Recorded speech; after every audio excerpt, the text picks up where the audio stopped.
किसी सनसनीखेज फिल्म की तरह देखने वाले के असाब को मुसलसल तनाव में रखने वाले उन वाकयात का आगाज शाम 5 बजे टेलीविजन के एक खुसूसी न्यूज बुलेटिन से हुआ। रात 1:40 पर ये फिल्म अपने नुक्ते अरूज पर उस वक्त पहुंची जब जनरल परवेज मुशर्रफ कैमरे के सामने आए। उस वक्त वो शदीद असाबी तनाव का शिकार दिखाई दिए। चुनाचा कैमरा बंद करके उन्हें जूस पेश किया गया और मशवरा दिया गया कि कुछ देर वो आराम कर लें। ये वाकयात 12 अक्टूबर 1999 के हैं, जब पाकिस्तान अचानक एक ऐसे दोराहे पर जा खड़ा हुआ जब तारीख में पहली बार इख्तियार ना किसी आर्मी चीफ के हाथ में था और ना रावलपिंडी कोर और उसके 111 ब्रिगेड के, जो हमेशा ऐसे मौके बरोए कार लाकर एक नए दौर की बुनियाद रखते थे। इस बार तरफ का ये पत्ता कराची कोर और उसके कमांडर लेफ्टिनेंट जनरल मुजफ्फर उस्मानी के हाथ में था, जो चाहते तो पाकिस्तान की तारीख में एक नए बाब का इजाफा भी कर सकते थे। पाकिस्तान टेलीविजन ने जब ये इत्तला नशर की कि वजीर आजम नवाज शरीफ ने chief of army staff general Pervez Musharraf को रिटायर करके जनरल जियाउद्दीन को ये मनसब सौंप दिया है, तो पाकिस्तान के अवाम और खास तौर पर मुल्क के तूलो अर्ज में फैली हुई बहुत सी फौजी छावनियों में सनसनी की लहर दौड़ गई और सीनियर फौजी अफसरान एक दूसरे से राब्ते में मसरूफ हो गए कि अब क्या करना है। इस मौके पर की जाने वाली टेलीफोन की चंद कॉल्स ऐसी हैं जिन्होंने हालात को वाज़े रुख देने में अहम किरदार अदा किया। जनरल मुशर्रफ फरार का रास्ता निगाह में रखते थे। Inter services public relations Karachi के डायरेक्टर कर्नल इशफाक हुसैन ने अपनी किताब जेंटलमैन अस्तगफिरुल्लाह में इन राब्तों की तफसील बयान की है। जनरल उस्मानी को मसूल होने वाली फोन कॉल्स वाकयात की तरतीब के एतबार से पहला फोन कराची कोर के chief of staff brigadier Tariq Suhail ने कोर कमांडर जनरल उस्मानी को किया, जिन्होंने अपने बॉस को फौज की कमान में की जाने वाली तब्दीली से आगाह किया। ब्रिगेडियर तारिक को ये इत्तला टेलीविजन से मिली थी। जनरल उस्मानी को दूसरा फोन वजीर आजम हाउस से किसी ने किया, जिसमें उन्हें बताया गया कि वजीर आजम को आपके अलील बेटे की सेहत के बारे में बहुत तशवीश है और अगर आप चाहें तो इलाज के लिए बैरूने मुल्क भिजवाया जा सकता है। जनरल उस्मानी को तीसरा phone chief of general staff lieutenant general Mahmood ने किया और उनसे मशवरा चाहा कि अब क्या किया जाए। मुसल्लह अफवाज के इन दोनों जिम्मेदारान के दरमियान होने वाली बातचीत मुख्तसर लेकिन वाज़ेह थी, जिसके बाद जिसे जो भी करना था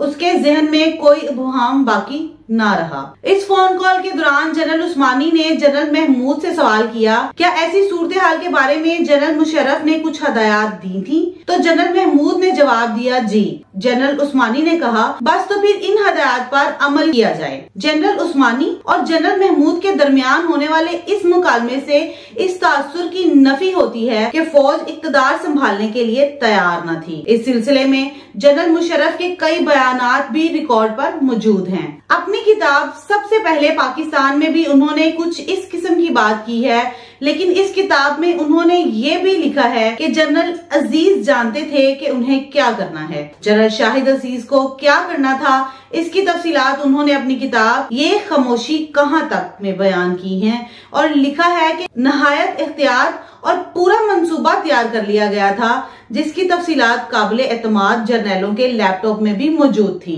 जनरल उस्मानी को चौथा फोन थोड़ी ही देर पहले वजीर आजम की तरफ से नामजद किए जाने वाले chief of army staff general Ziauddin ने किया, जिन्होंने अपने तकर्रर नई तब्दीलियों से आगाह करने के बाद उन्हें हदायत दी कि वो एयरपोर्ट पर जाकर जनरल मुशर्रफ का इस्तकबाल करें और उन्हें पूरे एहतराम से आर्मी हाउस पहुँचा दें। ये फोन बंद हुआ ही होगा कि फोन की घंटी एक बार फिर बज उठी। इस बार दूसरी तरफ वजीर आजम नवाज शरीफ के military secretary brigadier Javed Iqbal थे। उनका पैगाम मुख्तसर और वाज़ेह था कि जनरल परवेज मुशर्रफ को प्रोटोकॉल देने की कोई जरूरत नहीं और ये कि उन्हें आर्मी हाउस में महबूस कर दिया जाए। ऊपर तले होने वाले इन राब्तों से ये तो वाज़ेह हो गया कि आने वाले चंद घंटों में जो कुछ भी होना है, जनरल उस्मानी का किरदार उसमें कलीदी है। लेकिन एक ही वक्त में मुतजाद इतलात, हदायत और ख्वाहिशात के हजूम में खुद जनरल उस्मानी के जहन में उस वक्त क्या हलचल मच रही होगी, इसका जिक्र किताब में नहीं मिलता। अलबत्ता वो एक मुख्तसर जुमला जो उन्होंने जनरल महमूद से कहा था उनके जहन को समझने में मदद देता है, यानी जनरल मुशर्रफ की हदायत पर अमल दरामद होगा। लेकिन ऐसा महसूस होता है कि कराची के बरक्स रावलपिंडी में लोगों का जहन अभी भी वाज़ेह नहीं था। वो खास तौर पर जनरल मुशर्रफ के कराची में उतरने और उनके मुकद्दर के फैसले के इंतजार में थे। यही वजह रही होगी कि जब जनरल उस्मानी ने जनरल महमूद से सवाल किया कि उन्होंने अपनी तरफ क्या इक़दामात किए हैं, तो उन्होंने नफी में जवाब दिया। लेकिन जब उन्हें यकीन आ गया कि जनरल उस्मानी मुकम्मल तौर पर परवेज मुशर्रफ के साथ हैं और हरकत में आ चुके हैं, तो वो भी मुतहर्रक हो गए। रावलपिंडी और कराची के दरमियान राब्तों के दौरान ही जनरल उस्मानी एयरपोर्ट पहुंच गए। आईजी सिंध राना मकबूल और deputy inspector general police Akbar Arai वहां पहले ही मौजूद थे और आपस में महवे गुफ्तगू थे। हमें एयरपोर्ट का कंट्रोल संभाल लेना चाहिए, आईजी ने अपने नायब को हिदायत की। मेरा ख्याल है कि ये मुनासिब नहीं, क्योंकि फौज के दस्ते यहाँ मौजूद हैं, इसलिए खतरा है कि कार्रवाई के दौरान कहीं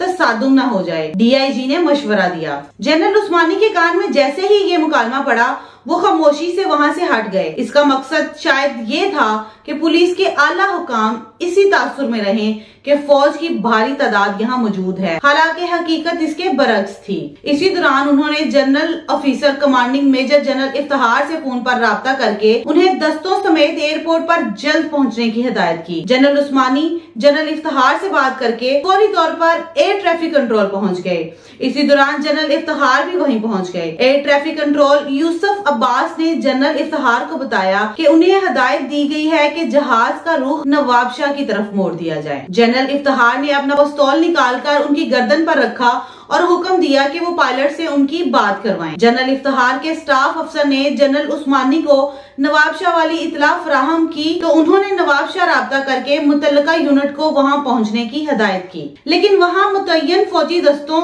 और एयरपोर्ट के दरमियान फासला बहुत ज्यादा था, इसलिए उनका वहां बर वक्त पहुंचना मुमकिन नहीं था। जबकि पुलिस की भारी नफरी नवाबशाह एयरपोर्ट पर मौजूद थी, जिसे हिदायत थी जैसे ही तैयारा उतरे परवेज मुशर्रफ को गिरफ्तार कर लिया जाए। इसी हंगामी कैफियत में फौरी फैसले की जरूरत थी, क्योंकि जहाज नवाबशाह पहुंचता तो जनरल मुशर्रफ की गिरफ्तारी यकीनी थी।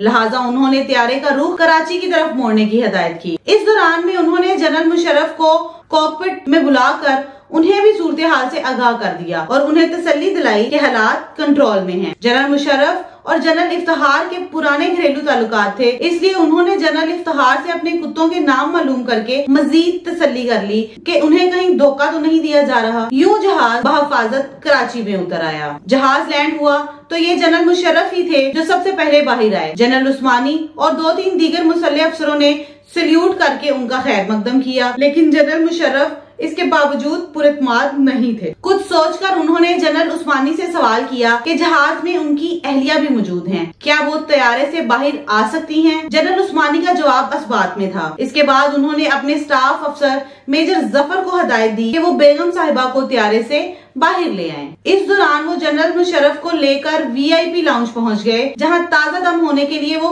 फौरन ही वॉशरूम चले गए। जनरल मुशर्रफ जैसे ही फ्रेश होकर बाहर आए, जनरल उस्मानी के चेहरे पर मुस्कुराहट बिखर गई और उन्होंने कहा, मुझे हिदायत की गई है कि आपको गिरफ्तार कर लिया जाए। ये सुनकर जनरल मुशर्रफ के चेहरे पर परेशानी अया हो गई। उनकी परेशानी को भांपते हुए जनरल उस्मानी ने फौरन ही उन्हें इत्मीनान दिलाते हुए कहा, बेफिक्र रहें सर, हालात काबू में हैं। इसके बाद वो उन्हें बाहर लाए और उन्हें उनकी गाड़ी पर सवार करा दिया। गाड़ी पर चीफ ऑफ आर्मी स्टाफ का झंडा लहरा रहा था। गोया एक मरहला कामयाबी से तय हो चुका था, अब एक नई मुहिम दरपेश थी। कोर हेडक्वार्टर पहुंचने तक जनरल परवेज मुशर्रफ अपने जहन में बहुत से फैसले कर चुके थे। चुनाचे उन्होंने वहां पहुंचते ही हिदायत की कि उनका खिताब नशर करने के इंतजामात किए जाएं। इस मकसद के लिए ISPR की मुकामी क़यादत यानी कर्नल इशफाक हुसैन से राब्ता किया गया। तकरीर लिखने के बाद पीटीवी को रिकॉर्डिंग टीम कोर हेडक्वार्टर भेजने की हिदायत की। उस वक्त तक फौज ने पीटीवी कराची नाकाबंदी कर रखी थी। इस सूरत हाल में किसी का अंदर जाना और बाहर निकलना नामुमकिन था। कर्नल इशफाक वहां पहुंचे तो देखा कि टीवी का अमला गुज़श्ता कई घंटों से वहां भूखा प्यासा महसूर था। उन्होंने गैर जरूरी अमले को वहां से निकलने के इंतजामात और दीगर लोगों के खाने पीने का बंदोबस्त किया और हदायत दी कि टेलीविजन से ये ऐलान नशर किया जाए कि जनरल मुशर्रफ कुछ देर के बाद कौम से खिताब करेंगे।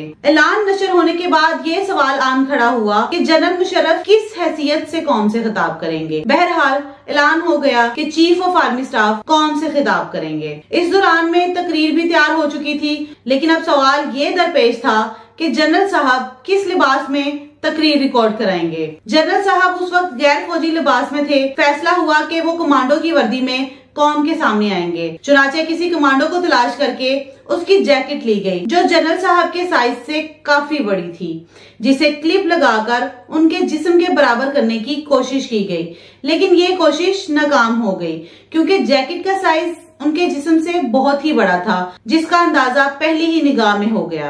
यूनिफॉर्म पर उसे पहनने वाले का नाम भी होता है। जनरल साहब की यूनिफॉर्म पर उनका पूरा नाम होता था, यानी अंग्रेजी में परवेज मुशर्रफ। ये मुकम्मल नाम दस्तयाब नहीं हो सकता था, लिहाजा वहाँ परवेज नाम के किसी फौजी का बैज हासिल किया गया। उसके बाद उन्होंने तकरीर रिकॉर्ड कराई। रिकॉर्डिंग मुकम्मल हुई तो सबने इत्मीनान का सांस लिया, लेकिन एक इम्तिहान अभी बाकी था। टेलीविजन का एक अफसर कर्नल इशफाक के पास आया और सवाल किया कि तकरीर नशर करते वक्त क्या प्रोटोकॉल इख्तियार किया जाए, क्या कौमी तराना बजाया जाएगा। ये एक नहायत पेचीदा और खतरनाक सवाल था। कर्नल इशफाक ने उन्हें बताया कि जनरल साहब अभी सिर्फ चीफ ऑफ आर्मी स्टाफ हैं, लिहाजा बेहतर यही होगा कि कौमी तराना ना बजाया जाए। यूं ये तमाम मराहल मुकम्मल करने के बाद ये तकरीर रात 2:45 पर नशर करने की नौबत आई। कर्नल इशफाक कहते हैं कि एक अलामत के तौर पर कौमी तराने के ना चलाए जाने और चीफ मार्शल लॉ एडमिनिस्ट्रेटर के बजाय सिर्फ आर्मी चीफ की हैसियत से उनकी तकरीर के नशर कराने के पसे पुश्त एक हिकमत ये भी पोशीदा थी कि मुमकिन है कि आगे चलकर दानाई गालिब आ जाए